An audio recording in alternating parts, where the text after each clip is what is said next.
तो हम मेंसुरेशन की बात कर रहे थे और मेंसुरेशन में हमने स्क्वायर का पार्ट 1 में है 10 क्वेश्चन सॉल्व कर लिए थे। आज हम स्क्वायर का सेकंड पार्ट है वो स्टार्ट कर रहे हैं, यानी कि लेक्चर नंबर 9 में क्या पढ़ने वाले हैं। इसमें हम आज पूरे स्क्वायर्स को ख़त्म कर देंगे और कल से फिर हम रेक्टेंगल या आयत शुरू करेंगे। Question number first read out करिए। एक त्रिभुज का आधार एक ऐसे वर्ग के परिमाप के बराबर है जिसका विकर्ण 7√2 सेंटीमीटर है और ऊंचाई उस वर्ग की भुजा के बराबर है जिसका क्षेत्रफल 169 सेंटीमीटर स्क्वायर है। त्रिभुज का क्षेत्रफल ज्ञात करना है आपको। इजी सवाल है, ज़्यादा हार्ड नहीं है। ऐसे बोल रहा है, मैं आपको समझाता हूँ चित्र बना के। एक त्रिभुज है।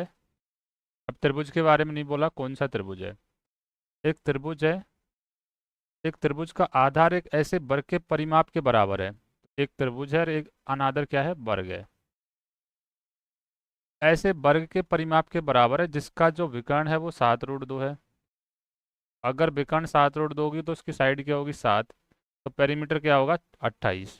तो इस त्रिभुज का आधार इस वर्ग के विकर्ण के 7√2 दे रखा है, उसके परिमाप के बराबर है, तो 28 आ जाएगी ये तो।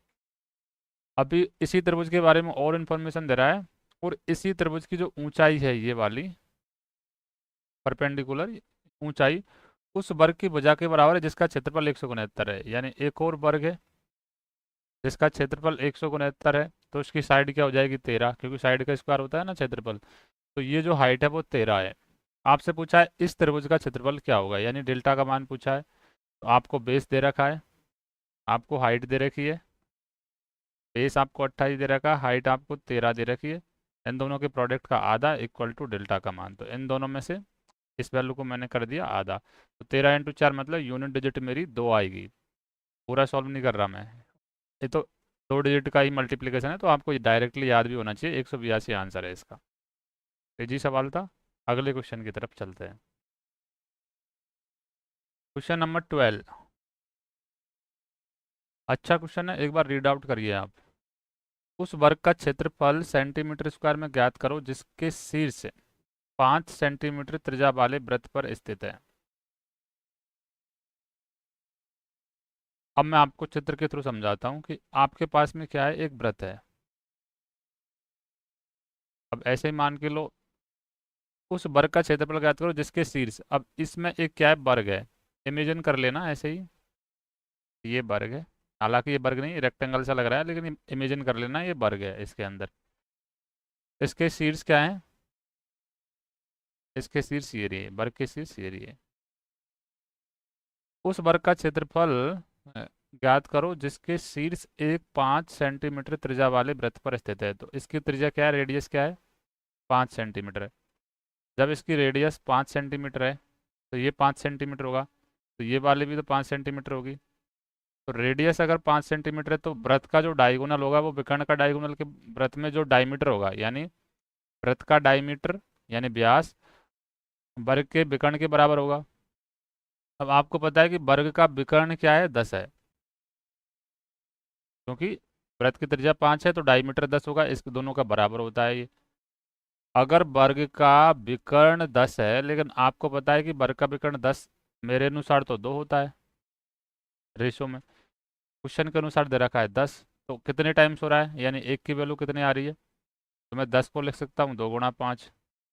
अब मैं 2 को फिर से रीराइट कर रहा हूँ, √2 इंटू √2 इंटू 5। तो मेरा ये √2 से √2 कट गया, यानी कितने टाइम्स हो रहा है ये, 5 रूट टाइम्स हो रहा है।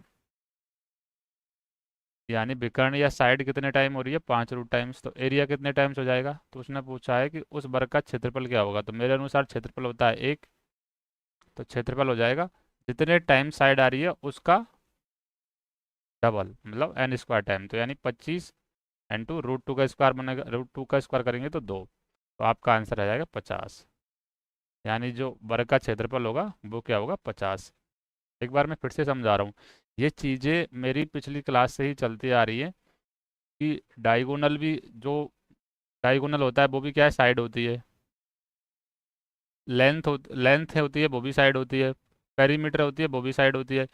अगर कोई 2D फिगर ऐसा है जिसकी साइड अगर n गुना है तो उसका एरिया है वो क्या, n² गुना हो जाएगा। और ये रूट 1 अगर आप मेरी पिछली क्लास देखे हो तो आपको ये समझ में आ जाएगा, एक विशेष पैटर्न में मैं चीज़ें समझा रहा हूँ। तो इसका मतलब होगा 50। तो बिना समय की बर्बादी किए अगले क्वेश्चन की तरफ चलते हैं। Question number 13। 18 सेंटीमीटर भुजा वाले वर्ग के अंदर खींचे जा सकने वाले सबसे बड़े वृत्त का क्षेत्रफल क्या होगा? एसएससी CHSL टायर फर्स्ट 2022 का क्वेश्चन है। तो मतलब बढ़िया क्वेश्चन है, आप इसको सॉल्व करने का प्रयास कीजिए। पहले मैं आपके लिए फिगर बना रहा हूँ, जब तक आप सॉल्व करिए। 18 सेंटीमीटर भुजा वाले वर्ग के अंदर, इसको वर्ग जैसा ही कल्पना करना है, इसको रेक्टेंगल नहीं कल्पना करना है। ये इसके अंदर खींचे जा सकने वाले सबसे बड़े वृत्त का क्षेत्रफल क्या होगा? तो सबसे बड़े वृत्त का जो क्षेत्रफल होगा वो इसकी क्या है, साइड को टच करते हुए बनेगा। इसके अंदर जो भी क्षेत्रफल होगा वृत्त होगा, ऐसे इसको वृत्त इमेजिन करना है, ये वृत्त है। इसका क्षेत्रफल पूछा है आपसे। इसका क्षेत्रफल क्या होगा, इसकी जो साइड है वो दे रखी है 18। तो जो ये भाई जो वृत्त में तो सारी साइड बराबर ही होंगी ना, तो ये वैल्यू भी 18 होगी। तो जो रेडियस आएगी वो क्या आएगी, 9। जब रेडियस 9 आएगी तो वृत्त का क्षेत्रफल का फॉर्मूला क्या होता है, पाई आर स्क्वायर। तो पाई और आर स्क्वायर मतलब 9 का स्क्वायर, यानी 81 पाई आपका आंसर आ जाएगा, ऑप्शन नंबर बी। ये जी सवाल था, कोई चित्र बनाने की जरूरत भी नहीं थी, आपको अगर कंसेप्ट याद है तो हो रहा था ये। अगले क्वेश्चन की तरफ चलते हैं, क्वेश्चन नंबर 14। ये एक अच्छा सवाल है। ABCD 81 सेंटीमीटर भुजा वाला वर्ग है, इसमें एक वृत्त अंतर लिखित है जो भुजाओं को PQRS पर स्पर्श करता है। एक्स शेष या गैर छायांकित क्षेत्र का क्षेत्रफल ज्ञात करो। मैं एक बार चित्र बनाता हूँ जब आपको ये समझ में आएगा। ABCD एक वर्ग है,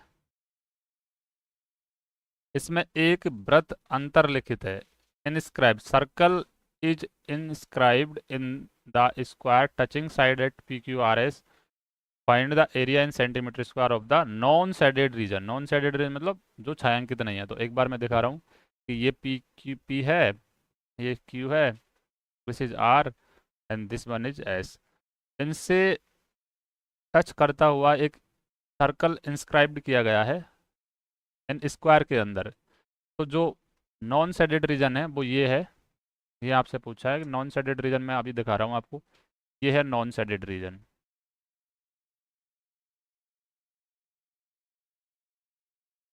ये नॉन शेडेड रीजन है, ये तो मतलब शेड कर दिया मैंने, लेकिन ये नॉन शेडेड रीजन है। जो मैंने शेड किया है वो क्वेश्चन में पूछा है आपसे। गैर छायांकित भाग का क्षेत्रफल ज्ञात करो। बाकी क्वेश्चन में ये छायांकित किया था, तो मैं अभी यहाँ से गैर छायांकित को बोल के यहाँ पे बोल देता हूँ कि छायांकित भाग का क्षेत्रफल ज्ञात करो। तो इसका क्षेत्रफल क्या आएगा, आपको वर्ग का क्षेत्रफल निकालना पड़ेगा। वर्ग के क्षेत्रफल में से सर्कल का क्षेत्रफल जब आप सब्ट्रैक्ट कर दोगे तो आपका आंसर आ जाएगा। तो अब सॉल्व करने की प्रोसेस देखते हैं, इसको सॉल्व कैसे करेंगे। तो सबसे पहले आपको वर्ग का क्षेत्रफल तो आप इजीली कैलकुलेट कर रहे हो कि वर्ग की साइड दे रखी है 21। तो इसका एरिया हो जाएगा 441 सेंटीमीटर स्क्वायर। ये जी था इसको कैलकुलेट करना। प्रॉब्लम यहाँ पे ये है कि सर्कल का एरिया कैसे निकालें। तो जब आपको पता है कि वर्ग की जब साइड 21 है, तो ये जो एस और क्यू को मिलाने वाला जो होगा वो भी क्या होगा, 21 होगा। तो इसका आधा, 21 का आधा हो जाता है 10.5। मतलब जो अंदर जो इंस्क्राइब्ड सर्कल है उसकी रेडियस क्या है, 10.5 है। 10.5 है।